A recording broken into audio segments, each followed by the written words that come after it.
All right, so imagine you're a Roman soldier, Okay. and you're standing in front of a heavily fortified city. Mm-hmm. That scaling that wall is basically a death sentence. Yeah. You've got arrows raining down, Mm-hmm. defenders ready to push you back. Right. It's absolute chaos. Yeah. So why in the world would anyone actually want to be the first one up that ladder? That's a great question. Like, what would possess someone to do that? Yeah, that's a really great question. And it gets to the heart of how the Romans viewed warfare, Right. their society, and what it meant to be a true soldier. Exactly. And that's what we're diving into today. Okay. We've got this fascinating video from Sand Roman history all about what motivated Roman soldiers. Interesting. And some of the stories are pretty intense. Oh, wow. It all revolves around this military decoration called the corona muralis. Ah, yes, the mural crown. So tell us about this mural crown. Well, it was a golden crown, Okay. shaped like a city wall, Wow. and it was awarded to the first soldier to breach enemy defenses during a siege. So like during a siege, Yeah. they would give out this crown to whoever got over that wall first? Exactly, to put it in perspective. Okay. It was like the ancient Roman equivalent of the Medal of Honor.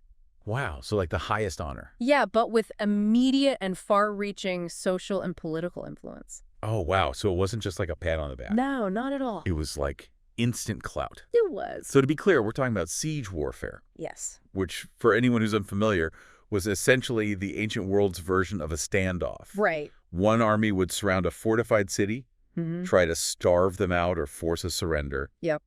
So you've got this incredibly dangerous situation. It was. And the Romans are giving out this top-tier award for being the first one to break through. That's right. Talk about pressure. Exactly. And to understand why this award was so coveted, Okay. we need to consider how deeply intertwined military success was with Roman society. Okay, so military success was really important Oh, in absolutely. Roman society. Yeah, the concept of virtus. Virtus. Yeah, which encompassed manliness, bravery, and excellence. So like all the best qualities. All the ideal qualities, yeah. Okay. And it wasn't just some abstract ideal for them. So it wasn't just like a nice idea. Right, it was your ticket to power and social standing. Oh, wow. So it was really important. It really was. Okay, so winning military glory wasn't just about personal achievement. Yeah. It was about raising your entire family's status. Absolutely. A perfect example of this is the gens Trebelia family. The gens Trebelia family. Yes. Their rise to prominence began when one of their members earned the corona muralis. So one guy got this crown. Yeah.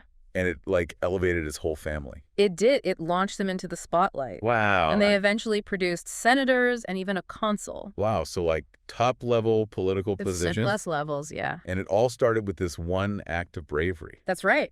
It really shows just how much weight this award carried. So this one act of bravery could catapult your family into the political elite. It could. That's wild. It was wild. Talk about high stakes. High stakes indeed, and the historical accounts Right. are full of incredible stories about soldiers vying for this honor. Oh, wow. So people were really going after this crown. They were. Speaking of stories, Yeah. the video mentions this crazy incident during the siege of New Carthage Uh-huh. in 209 BC. Right. What happened there? Oh, this is a great example of how much the corona muralis was valued. Okay. Two soldiers, Two soldiers. Quintus Trebellius, a centurion, Okay. and Sextus Digitus, a marine. Okay. They both claimed to be first over the wall. Oh, wow. And imagine that, claiming to be first in a life or death situation like that. Right. Like, how could you even tell? It was chaos, Yeah. but it really highlights the intensity of the competition. So they were both adamant that they were first. Oh, yeah. It wasn't just about bragging rights. Right. This crown could literally change your family's destiny for generations. That's incredible pressure. It really was. So what happened? How could there be a tie in a situation like that? Well, the historical accounts suggest it was a chaotic situation, Yeah, you're just saying. with multiple breaches happening simultaneously. Oh, so there wasn't just one point of entry. No, it sounds like it was just mayhem. Wow. But regardless, these guys and their units, So not just them. no. Their entire units were nearly coming to blows over it. Oh, wow. So it was a big deal. It is a huge deal. Wow. So how did the General Scipio Africanus decide who got the crown?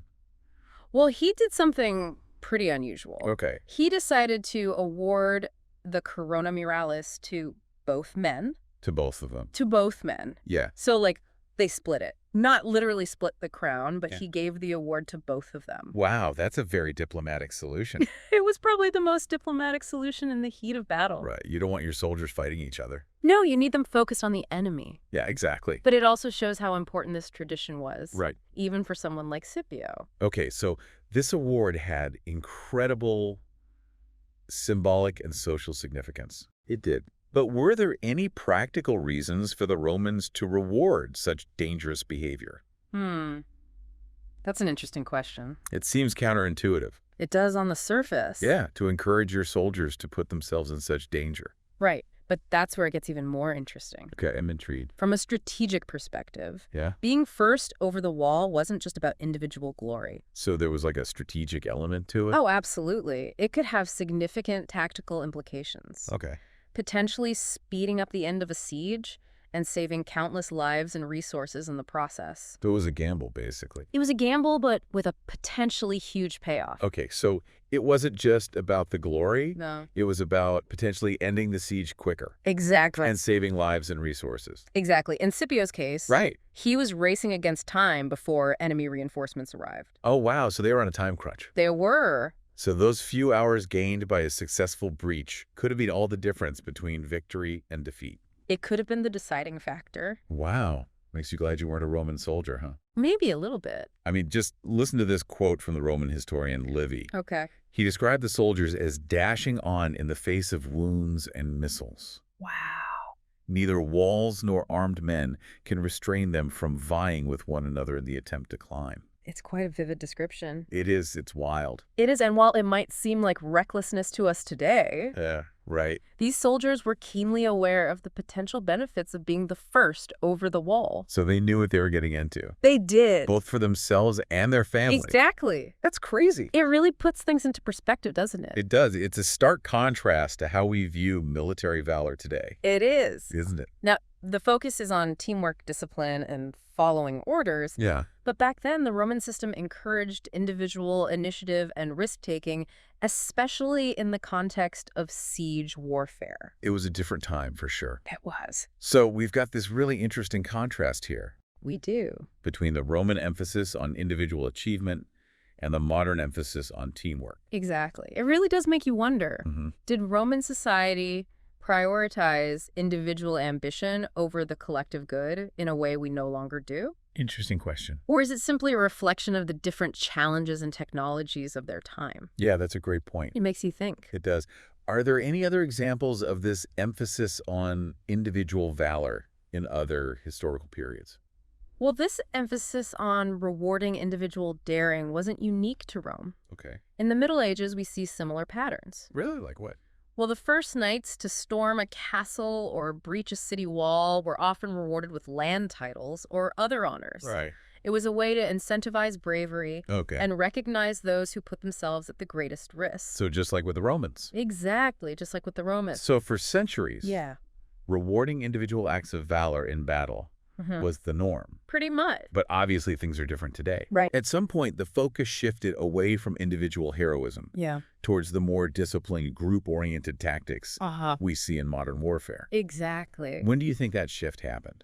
Well, the video points to the early modern period as a major turning point. The early modern period. Yeah, with the rise of firearms and massive armies, Ah, okay. the battlefield became much less personal I see. and much more about strategy and coordinated efforts. So you're saying technology played a big role in this shift. Absolutely. Think about the impact of muskets and cannons. Okay. Suddenly, it wasn't about one incredibly brave soldier charging in to turn the tide. Right. Coordinated volleys of fire, Okay. strategic formations, Mhm. and discipline became much more important. So the nature of warfare itself changed the mindset. It did the romanticized image of knights and lone heroes charging into the fray, Yeah.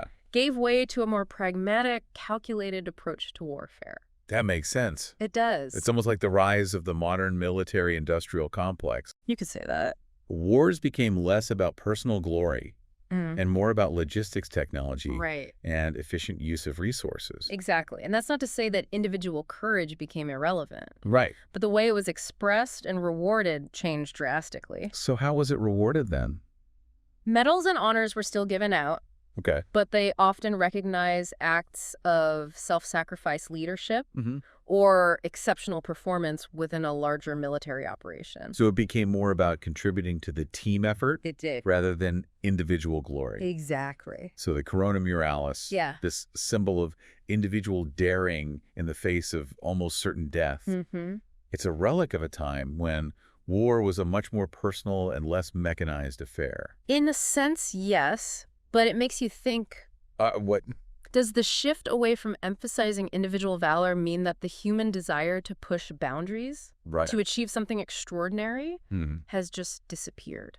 That's a good question. I don't think so. I don't think so either. No. So we've seen this decline of individual valor as a central military virtue. Yes.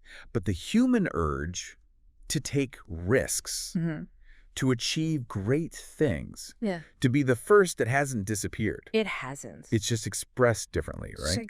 Think about explorers, innovators, social activists, first responders. Okay. They might not be driven by the same ideals as a Roman soldier seeking the corona muralis, Right. but they're willing to step outside their comfort zones to face the unknown, Yeah. to fight for something they believe in. It's that same spirit.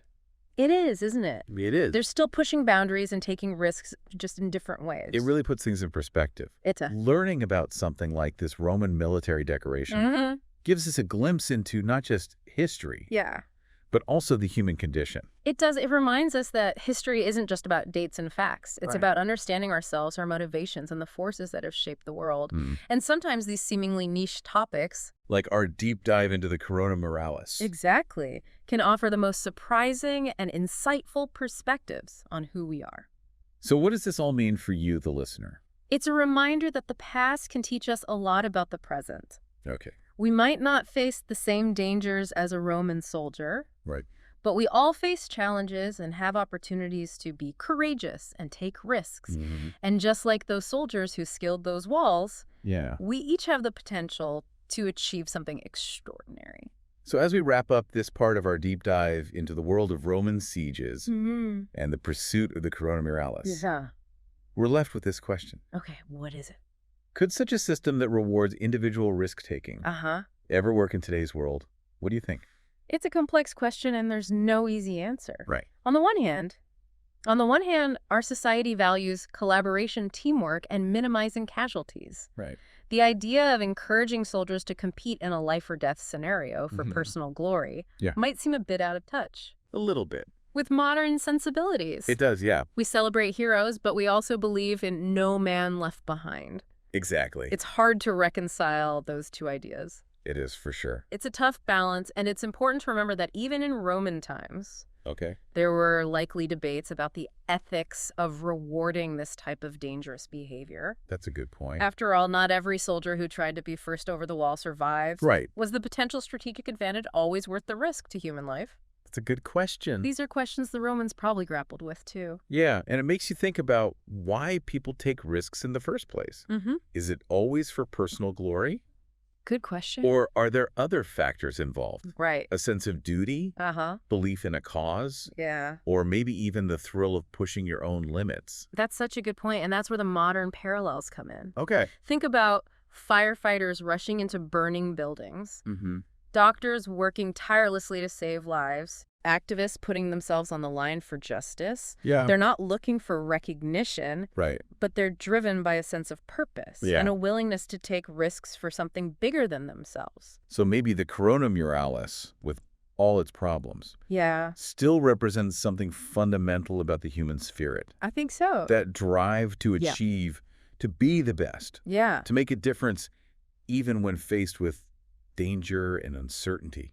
I think you're absolutely right. It's a reminder that even in brutal and chaotic situations, Okay. like a siege in ancient Rome, Yeah. people are capable of incredible courage and selflessness. That's true. And while the ways we recognize and reward those acts may change, the Mhm. core motivations behind them, the Mhm. power of the human spirit to overcome, Yeah. those things remain constant. So we started this episode with a simple question. Okay. Why would anyone want to be first over the wall? Right. And as we've dug deeper, Mm-hmm. we've uncovered a complex web of social pressures, military strategy, and enduring human motivations. Yet complex. What seemed like a strange, ancient custom has given us a glimpse into the timeless human drive to achieve and leave a mark on the world. Absolutely. And it reminds us that history isn't just about the past. Right. It's about understanding who we are Yeah. and what drives us. And sometimes the most unexpected stories, like this deep dive into the Corona Muralis, Exactly. can offer the most profound insights. They really can. We hope you enjoyed this deep dive into the world of Roman sieges Yeah. and the pursuit of the Corona Muralis. It's a fascinating topic. It is. It's a story about ambition, courage, and the enduring human spirit. Definitely. We'll leave you with one final thought. Okay. What motivates you to take risks Mm. and push your own boundaries? That's something to ponder. It is something to think about as we go about our modern lives, Mm-hmm. far removed from the battlefields of ancient Rome, Right. but still carrying that same spark of human potential within us.